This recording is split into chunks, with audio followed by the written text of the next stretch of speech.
అందుకే ఇది రాష్ట్ర స్థాయిలో కాదు, జాతీయ స్థాయిలో ఒక పోరాట కార్యాచరణను చేపట్టాలి. ఈ పోరాటంలో జాతీయ అధ్యక్షులు, రాజ్యసభలో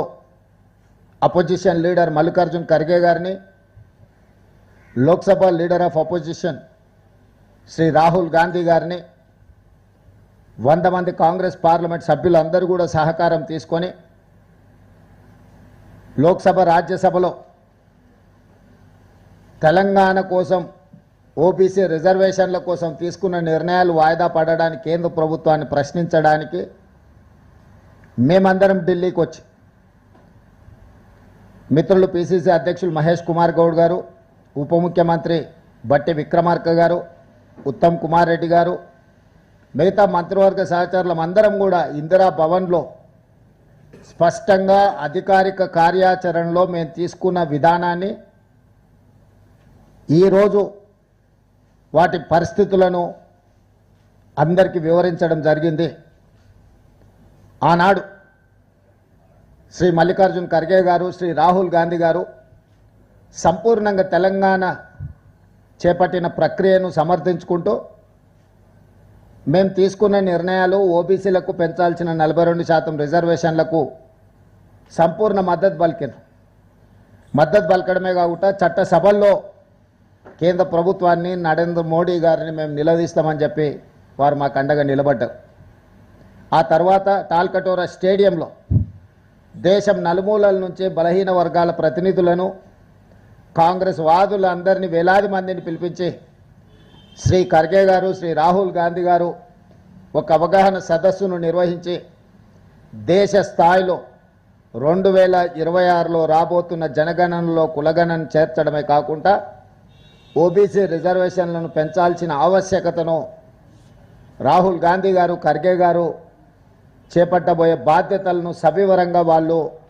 దేశం నలుమూలల నుంచి వచ్చిన శ్రేణులకు ఉద్దేశించి వారు ప్రసంగించడం జరిగింది. విస్పష్టంగా రాహుల్ గాంధీ గారు, మల్లికార్జున్ ఖర్గే గారు, శ్రీమతి సోనియా గాంధీ గారు పూర్తి స్థాయిలో ఓబీసీలకు అండగా నిలబడి 42% రిజర్వేషన్లను అమలు చేసే వరకు పోరాటం చేస్తామని ఆ సందర్భంగా వారు సందేశాన్ని ఇవ్వడం జరిగింది. ఆయన కేంద్ర ప్రభుత్వంలో కదలిక రాలేదు. అప్పుడు తెలంగాణ రాష్ట్ర ప్రభుత్వం, కాంగ్రెస్ పార్టీ నిర్ణయించుకున్నది, మేము గల్లీలో ఉండి మాట్లాడితే కుదరదు, ఢిల్లీలోనే మోడీ గారి మీద నిరసన కార్యక్రమాన్ని చేపట్టాలి అని తెలంగాణ రాష్ట్ర మంత్రివర్గము, పార్లమెంట్ సభ్యులు, శాసనమండలి సభ్యులు, శాసనసభ్యులు, వివిధ హోదాలలో ఉన్న కాంగ్రెస్ పార్టీ నాయకులు, నలుమూలల తెలంగాణ నుంచి బలహీన వర్గాల మద్దతుదారులు, కులానికి మతానికి అతీతంగా వేలాది మంది తరలి వచ్చి నిన్న జంతర్ మంతర్లో ఉదయం నుంచి సాయంత్రం వరకు నిరసన కార్యక్రమంలో పాల్గొనడమే కాకుండా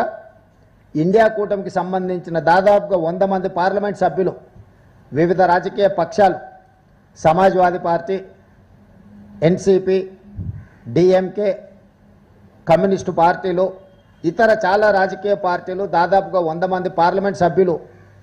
జంతర్ మంతర్లో మేము కాంగ్రెస్ పార్టీ ఆధ్వర్యంలో చేపట్టిన నిరసనకు సంపూర్ణమైన మద్దతు పలికి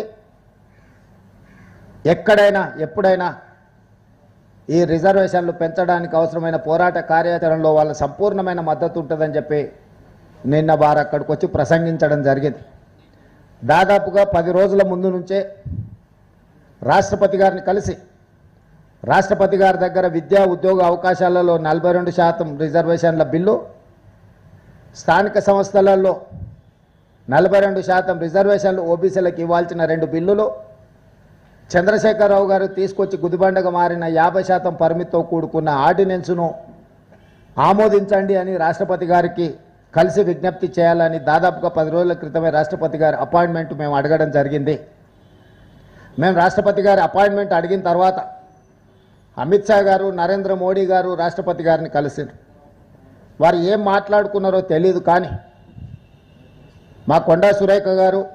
మా పొన్నం ప్రభాకర్ గారు, మా మహేష్ గౌడ్ గారు, మా శ్రీధర్ బాబు గారు ఒక ఆలోచనకు, ఒక నిర్ధారణకు వచ్చిండ్రు. రాష్ట్రపతి గారు మాకు అపాయింట్మెంట్ ఇచ్చి మేము కలిసి చేసే విజ్ఞప్తులు వింటే ఓబీసీలకు విద్యా ఉద్యోగ అవకాశాల్లోనే కాదు స్థానిక సంస్థల్లో 42% రిజర్వేషన్లు ఇవ్వాల్సిన తప్పని పరిస్థితి ఏర్పడుతుంది. కాబట్టి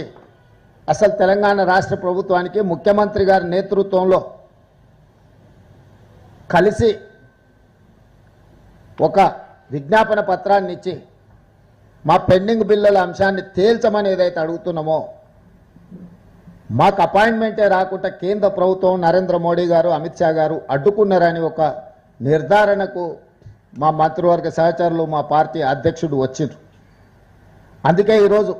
6-7 తారీఖుల్లో ఎప్పుడిచ్చినా మేము మిమ్మల్ని కలుస్తాము,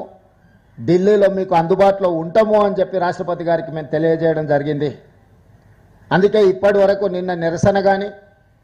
దాదాపుగా 5, 6, 7 తారీఖుల్లో తెలంగాణ రాష్ట్రం మొత్తం కదిలి ఇక్కడికి వచ్చింది ప్రజాప్రతినిధులు.